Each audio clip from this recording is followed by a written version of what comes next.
Bien, donc une deuxième vidéo consacrée au CV, et dans cette vidéo je voudrais aborder ce qu'on va trouver en haut du CV, tout en haut du CV.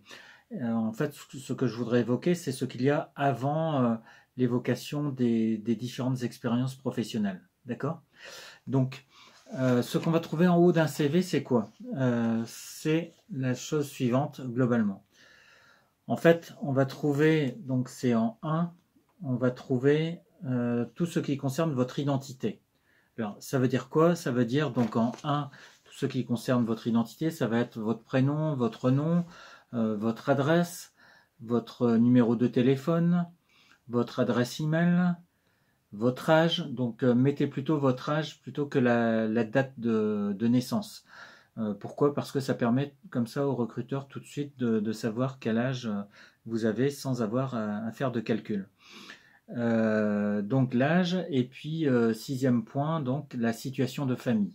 Donc je répète, hein, 1, prénom et nom, 2, votre adresse, 3, votre numéro de téléphone, 4, votre adresse email, 5, votre âge, et 6, votre situation de famille, c'est-à-dire est-ce que vous êtes marié, est-ce que vous avez des enfants, etc. Alors, une petite précision avec le sourire, attention à l'adresse email que vous mettez. Pour l'anecdote, une fois j'ai une étudiante qui m'a mis dans un CV nicklapolice@yahoo. Vous voyez, une adresse email de ce type-là. Alors c'est évidemment à éviter, à proscrire même absolument. Donc une adresse email correcte, parce que évidemment que ce soit le CV ou la lettre de motivation ou un rapport d'activité, à chaque fois c'est l'image qu'on donne de soi-même qui est en train de se jouer. Donc en termes de communication. Donc ça c'est ce qui concerne le premier point. Donc je vous le disais, c'est l'identité. Donc tout d'abord l'identité, hein, prénom, nom, âge, etc. Ensuite j'ai mis titre, mais titre, ça n'est pas votre titre à vous. Vous voyez, par exemple, moi si je suis chargé de mission, je sais pas, moi je suis par exemple, imaginons que je sois directeur de ceci, cela actuellement, je vais pas mettre ici directeur, etc. Non, ce que je dois mettre ici, c'est un titre dans un document. Et le titre, en fait, ce que vous allez devoir mettre à cet endroit, c'est en fait l'emploi que vous visez. C'est-à-dire quel est votre objectif. D'accord? Tout à l'heure, on parlait de l'identité dans le premier point. Donc, globalement, c'est qui suis-je? Et maintenant, on est un peu plus bas, cette fois-ci de façon centrée. Et puis, on est en train d'aborder au niveau du titre que vous allez mettre sur votre CV, on est en train d'aborder la question: qu'est-ce que je vise? C'est quoi mon projet? C'est quoi mon objectif? C'est quoi ma cible, si vous voulez? Imaginons que je postule, par exemple, pour être, comme on va le voir tout à l'heure, chargé d'accueil, par exemple. Eh bien, si ce que je vise, c'est chargé d'accueil, eh bien, je vais le noter à cet endroit-là. D'accord? Donc, en haut à gauche, vous allez noter tous les éléments concernant votre identité. Ça, c'est le premier point.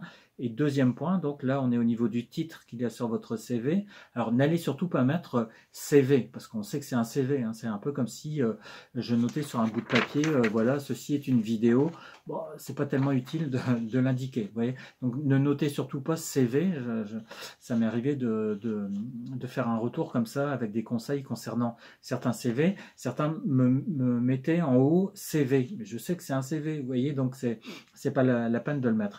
Non, ce qu'on va mettre au niveau du titre, c'est en fait notre projet professionnel. C'est-à-dire qu'est-ce qu'on vise actuellement. Si actuellement ce que je vise c'est chargé d'accueil, eh bien je vais le noter comme titre. D'accord? Donc c'est un élément que je vais mettre en avant. Vous voyez? Donc en haut à gauche, on va trouver des éléments d'abord concernant votre identité. Le prénom, nom, adresse, numéro de téléphone, adresse email, votre âge, votre situation de famille, ça c'est le premier point. Et dessous, cette fois-ci de façon centrée, vous allez mettre des éléments concernant votre projet. Vous êtes en train de postuler pour devenir chargé d'accueil, par exemple, eh bien c'est ce que vous allez marquer au milieu de votre CV, dans la partie haute du CV. D'accord? Donc voilà pour les deux premiers points. Ça veut dire que ce deuxième point, en fait, il concerne ce que je vise. Et ce qu'on va trouver donc ensuite, c'est ce que j'appelle le bandeau des compétences. Bandeau des compétences, on pourrait mettre bandeau des compétences et qualités si vous voulez. Ce qu'on va trouver là, ce sont les compétences que vous allez mettre en avant, vos compétences à vous. Et évidemment, pas n'importe quelle compétence, si possible des compétences que vous avez mobilisées hier, qui ressemblent de très près ou sont identiques à celles qu'il faudra avoir demain pour travailler à tel endroit en tant que chargé d'accueil, par exemple. Vous voyez? Donc si par exemple être chargé d'accueil, ça passe par le fait d'être capable par définition d'être accueillant, d'être poli, d'être respectueux des autres, etc., eh bien ce sont des choses que vous allez pouvoir mettre en avant au niveau des compétences et des qualités dans ce que j'appelle donc le bandeau des compétences. Donc là, en fait, ce qu'il va falloir mettre en avant, ce sont les compétences majeures qui sont les vôtres. Encore une fois, les compétences mobilisées hier, mais pas n'importe lesquelles, celles qui sont en lien avec l'emploi que vous visez. Si vous visez par exemple chargé d'accueil demain et que vous avez développé toutes sortes de compétences mais qui n'ont pas de lien particulier avec chargé d'accueil, vous n'allez pas mettre cela en avant. Par contre, s'il y a des compétences spécifiques que vous avez en termes de savoir, savoir-faire, savoir-être, qui sont des compétences donc, qui peuvent être aidantes pour être chargé d'accueil demain, eh bien ce sont ces compétences-là que vous allez mettre en avant. Donc petit récapitulatif, en haut du CV, qu'est-ce qu'on va trouver? Un, des éléments liés à votre identité, prénom, nom, âge, etc. Je ne reviens pas sur le détail. Deux, qu'est-ce qu'on va trouver? Eh bien, c'est un titre qu'on va trouver au milieu de votre CV en haut, enfin de façon centrée. Et là, c'est en fait l'emploi que vous visez, que vous allez indiquer, par exemple chargé d'accueil ou chargé de mission, etc. Donc là, c'est votre objectif, c'est votre cible au niveau professionnel, c'est ce pourquoi vous êtes en train de faire un CV actuellement. Et puis, troisième élément qu'on va trouver également dans la partie haute du CV, mais on pourrait trouver cela également dans d'autres endroits au niveau du CV. Ce qu'on va trouver, c'est donc le bandeau des compétences. Donc, vous allez mettre en avant les compétences, qualités, ou compétences et qualités reconnues, par exemple. Parfois, on formule les choses comme ça. Vous voyez, vous écrivez, vous tapez compétences, qualités reconnues, puis vous mettez 2 points, et puis vous mettez capacité à prendre des initiatives, organiser, etc., etc. Donc, vous allez mentionner comme ça plusieurs compétences, plusieurs qualités. 1, l'identité, donc ça veut dire qui suis-je? Eh bien, je suis Philippe Géléoc, j'ai tel âge, etc. 2, qu'est-ce que je vise? Là, je vais indiquer l'emploi que je vise de façon précise. Et 3, d'une certaine façon, on pourrait dire quelle est ma valeur, c'est-à-dire quelles sont les compétences, les qualités que j'ai et qui font que je me sens tout à fait apte à viser un poste un emploi de chargé d'accueil, par exemple, demain. Voilà donc pour les trois éléments importants qu'on va trouver dans la partie haute, on va dire, du CV. Tout cela avant les autres rubriques qui ont trait, comme on va le voir, à la dimension plus professionnelle, formation, etc.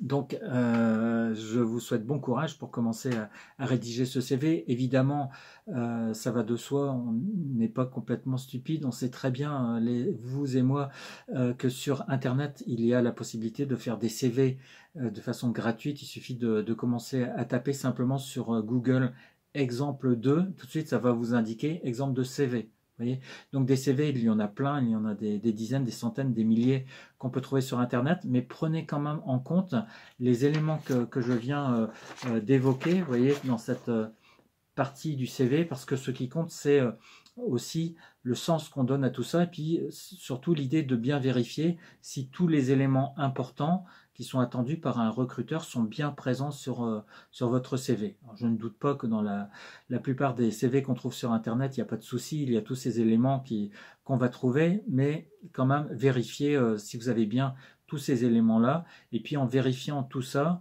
en vous rendant compte qu'il y a des éléments sur votre identité, sur votre objectif et sur les compétences qui sont les vôtres, eh bien vous êtes en train de donner du sens à toute cette démarche-là qui, avec le CV, la lettre de motivation, est une démarche en fait qui va vous mener à un moment donné à l'entretien de recrutement. Vous voyez, il faut lier ces 3 éléments-là. Il y a une sorte de triangle qu'on pourrait faire avec CV, lettre de motivation et entretien de recrutement. Ces 3 choses-là sont liées. D'accord ? Donc écoutez, je vous dis un peu plus tard pour évoquer les éléments qu'on doit trouver par la suite dans le CV. Bon courage pour la confection de ces CV. À bientôt. Alors peut-être dernière petite précision, c'est que pour les agents de l'université, les agents de l'UBO, vous allez trouver en fait dans mon support évidemment des éléments complémentaires sur tout ce que je suis en train d'évoquer sur CV, lettres de motivation et entretien de recrutement. Vous verrez même que je donne des exemples de présentation de parcours aussi au niveau de l'entretien de recrutement avec des personnes qui ont obtenu des places assez extraordinaires au niveau de certains concours. Mais je vous laisse découvrir tout cela et découvrir mon support qui est ici, qui fait 22, une vingtaine de pages. Comme j'ai retiré certains éléments, il doit y avoir 20-25 pages autour de CV, lettre de motivation et entretien de recrutement. Un peu plus tard au sujet du CV. Bon courage pour tout cela.